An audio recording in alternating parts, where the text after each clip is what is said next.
नमस्कार विद्यार्थी मित्रांनो, आजच्या या व्हिडिओमध्ये तुमचं स्वागत आहे। तर आज आपण या व्हिडिओमध्ये पाहणार आहोत उच्च प्राथमिक स्कॉलरशिप परीक्षा नमुना प्रश्नपत्रिका इयत्ता 7वीच्या स्कॉलरशिपची प्रश्नपत्रिका आहे। तर आता परीक्षा खूप जवळ आलेली आहे, त्यामुळे आपण प्रश्नपत्रिकेची तयारी करणार आहोत। आता इथं आहे पेपर 2, यामध्ये इंग्रजी तृतीय भाषा बुद्धिमत्ता चाचणी। तर आता आपण इंग्रजी यावरील बुद्धिमत्ता चाचणी 1 घेणार आहोत। हा विभाग 1 आहे। आता विभाग 2 यामधील बुद्धिमत्ता चाचणी आपण घेणार आहोत। बघा, इंग्रजी बुद्धिमत्ता चाचणी यामध्ये आपल्याला अशी अक्षरमाला वरती दिलेली असते। प्रश्नपत्रिकेतही तुम्हाला अशी अक्षरमालिका दिलेली असते। प्रश्न क्रमांक 26 आहे, न धा न न अ र सा या अक्षरापासून एक अर्थपूर्ण शब्द बनल्यास त्यातील मधल्या अक्षराच्या डावीकडे दुसरे अक्षर कोणते? बघा, या अक्षरापासून तुम्हाला अर्थपूर्ण शब्द तयार करायचा आहे। तर या अक्षरापासून अर्थपूर्ण शब्द कोणता तयार होतो ते आपण पाहूया। परीक्षा खूप जवळ आलेली आहे, त्यामुळे सराव होणे हे अतिशय महत्त्वाचे आहे। व्हिडिओ हा स्किप न करता शेवटपर्यंत। अक्षरापासून शब्द तयार होतो अनन्यसाधारण, अ न न्य साधारण, साधारण, अनन्यसाधारण। या अक्षरापासून अर्थपूर्ण शब्द बनल्यास त्यातील मधल्या अक्षराच्या डावीकडील दुसरे अक्षर।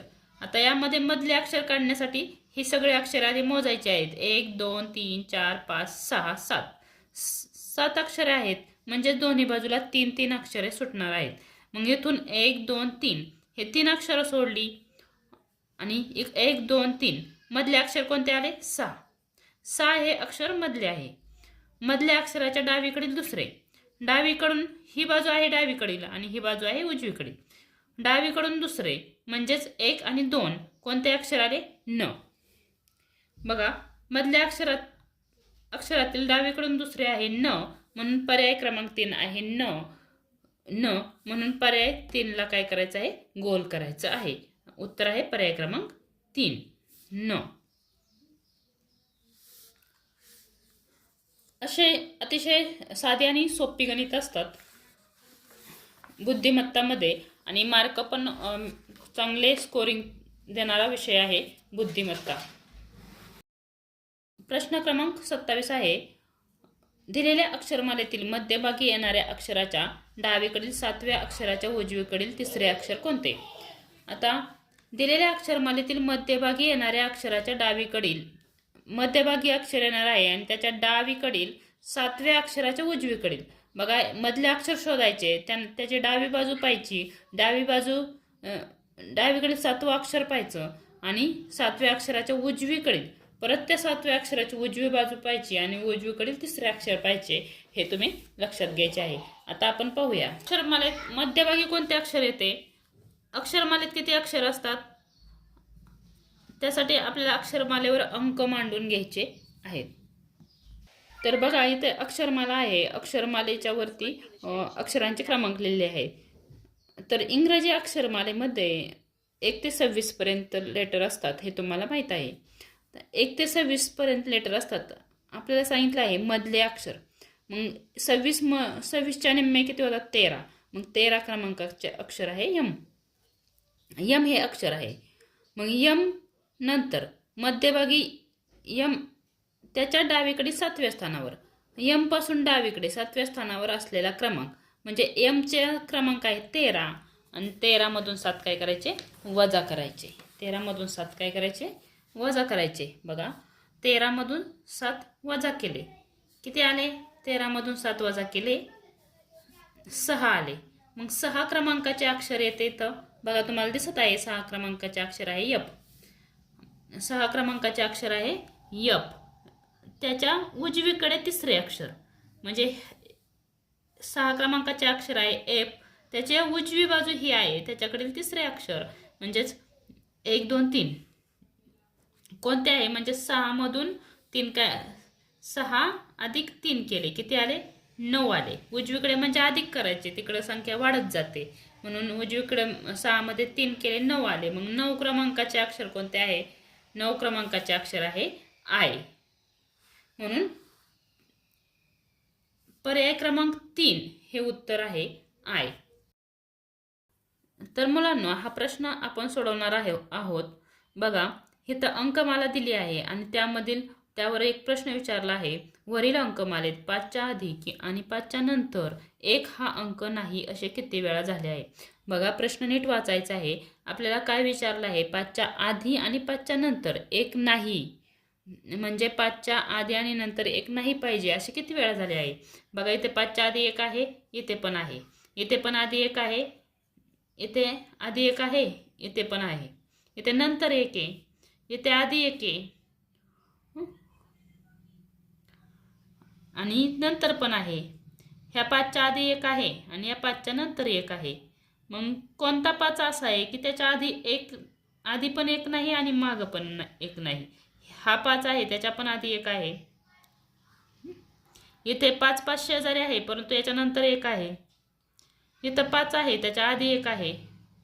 इथं 5 आहे, पण त्याच्या आधी 5 आहे, नंतर काहीच नाही. मग असा कोणता 5 आहे की त्याच्या आधी 1 नाही आणि नंतर पण नाही? बघा, इथं एक 5 आहे, त्याच्या आधी 4 आहेत आणि नंतर 2 आहे. असं एकदाच झालेलं आहे. बाकी सर्व 5च्या पुढे 1 अंक आहे किंवा मागं पण आहे.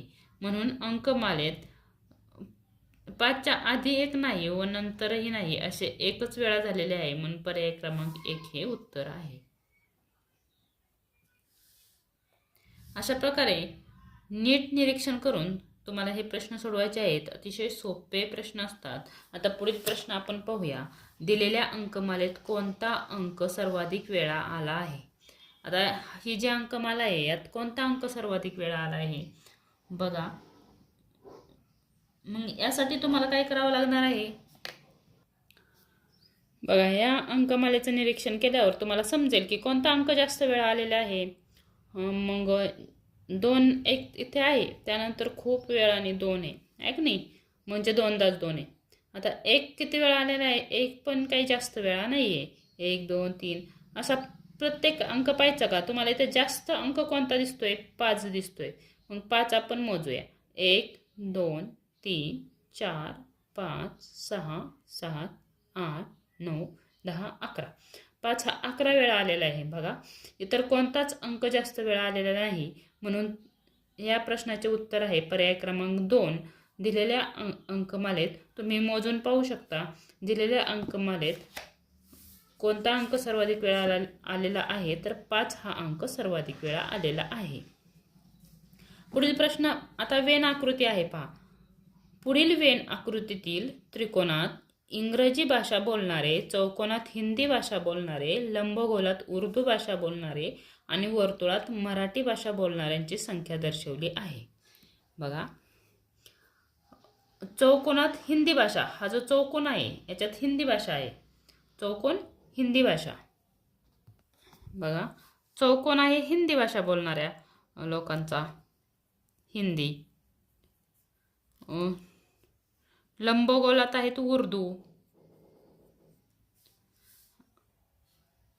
वर्तुळात मराठी बोलणारे आहेत, मराठी. आणि त्रिकोणात इंग्रजी भाषा बोलणारे आहेत, इंग्रजी. बघा, इंग्रजी भाषा बोलणारे लोक आहेत. तर आता यावरच आधारित काही प्रश्न विचारलेले आहेत. हे पण प्रश्न खूप सोपे असतात. तुम्हाला जर ते समजले तर खूप चांगले मार्क तुम्हाला यामध्ये मिळेल. बघा, आपण आता यावरील प्रश्न सोडवूया. इंग्रजी बोलणाऱ्या किती लोकांना उर्दू व मराठी भाषा येते? आता इंग्रजी बोलणारे लोक त्रिकोणात आहेत. असं जर लिहून घेतलं, इथं इंग्रजी, इथं मराठी, इथं हिंदी आणि इथं उर्दू, तर प्रश्न सोडवायला तुम्हाला सोपे जाते. पेन्सिलने तुम्ही लिहू शकता. आता लिहिण्यापूर्वी तुम्हाला पेपरवर तुमचा नंबर टाकून घ्यायचा आहे. बघा, बघा, इंग्रजी बोलणाऱ्या किती लोकांना उर्दू व मराठी भाषा येते? आता हे त्रिकोणातले जे लोक आहेत ते इंग्रजी बोलणारे आहेत. आणि इंग्रजी बोलणारे हे 19 लोक आहेत, ते फक्त इंग्रजीच बोलतात. उर्दूमध्ये हे फक्त 20 साईडला आलेत, लंबगोलात आलेत, ते कोणत्याही दुसऱ्या आकृतीत गेले नाहीत. हे 20 लोक फक्त उर्दूच बोलतात. हे जे 14 आहेत ते फक्त मराठीच बोलतात, म्हणजे इतर कोणत्याही आकृतीत ते गेलेले नाहीत. हे जे 12 आहेत ते हिंदीच बोलतात, म्हणजे इतर कोणत्याही आकृतीत ते गेलेले नाहीत. हे जे मधले आकृतीत अंक दिलेले आहेत ते लोक पाहू आपण. प्रश्न आहे, इंग्रजी बोलणाऱ्या किती लोकांना उर्दू व मराठी भाषा येते? बघा, ह्या ज्या त्रिकोणात इंग्रजी बोलणारे आहेत, इथले जे 4 लोक आहेत ते उर्दू बोलणाऱ्या सर्कलमध्ये आलेले आहेत. बघा, लंबगोलात आलेले आहेत. आणि हे 7 लोक आहेत हे पण उर्दू बोलणाऱ्या लंबगोलात आलेले आहेत. म्हणजे हे 7 लोक आहेत ते इंग्रजी बी बोलतात, उर्दू बी बोलतात आणि हिंदी बी बोलतात, म्हणजे हिंदीचा स्क्वेअर आहे. आणि मराठीचा सुद्धा वर्तुळ इथे आलेला आहे, म्हणजे हे 7 लोक मराठी बी बोलतात. आता हे 4 लोक आहेत हे मराठी पण बोलतात, उर्दू पण बोलतात, इंग्रजी पण बोलतात आणि चौकोनात आलेत का? नाही आलेत, तर ती हिंदी नाहीत बोलत. आणि इंग्रजी बोलणारे हे 4 आणि 7 हे लोक आहेत ते उर्दूमध्ये आलेले आहेत. हा 16 अंक आलाय का उर्दूमध्ये? नाही आला, मग हा 16 नाही धरायचा. ह्या लंबगोल उर्दू बोलणाऱ्या लोकांचा आहे, म्हणून इंग्रजीतला कोणते अंक लंबगोलात आले आहेत? 4 आणि 7. म्हणून 4 आणि 7 मिळून किती झाले? 7, 8, 9, 10, 11. 11 लोक. बघा, पर्याय क्रमांक 3 आहे 11.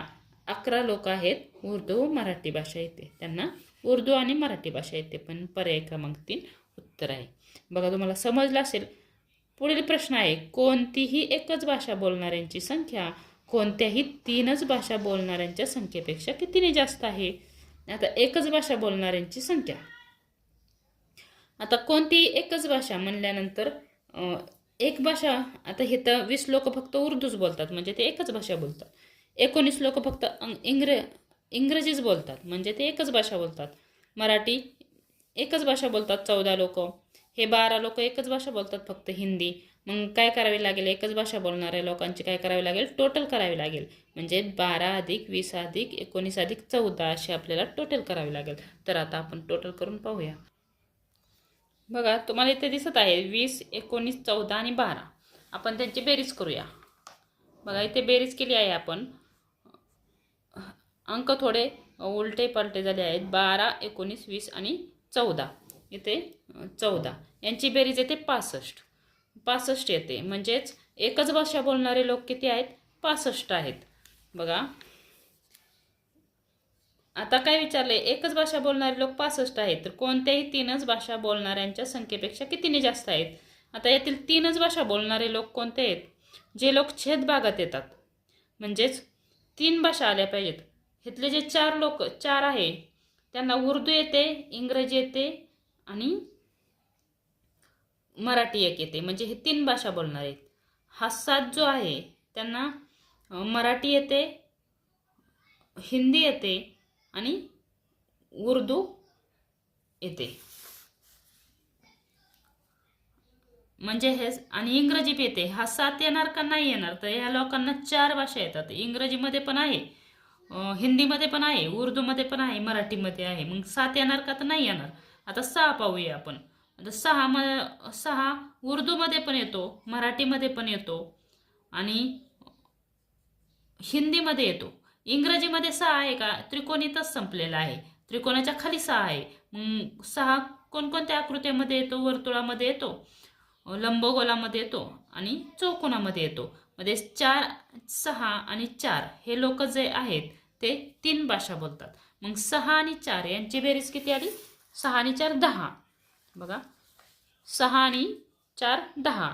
तर विचारलंय काय? एकच भाषा बोलणाऱ्या लोकांची संख्या 3 भाषा बोलणाऱ्या लोकांच्या संख्येपेक्षा कितीने जास्त आहे? म्हणून एकच भाषा बोलणारे लोक आहेत 65 आणि 3 भाषा बोलणारे लोक 4 अधिक 6 मिळून झाले 10. 65 मधून 10 वजा केले, उत्तर आले 55. म्हणजेच एकच भाषा बोलणारे लोक 3 भाषा बोलणाऱ्या लोकांच्या पेक्षा 55ने जास्त आहेत. पर्याय क्रमांक 2 आहे उत्तर. बघा, पर्याय क्रमांक 2 आहे उत्तर.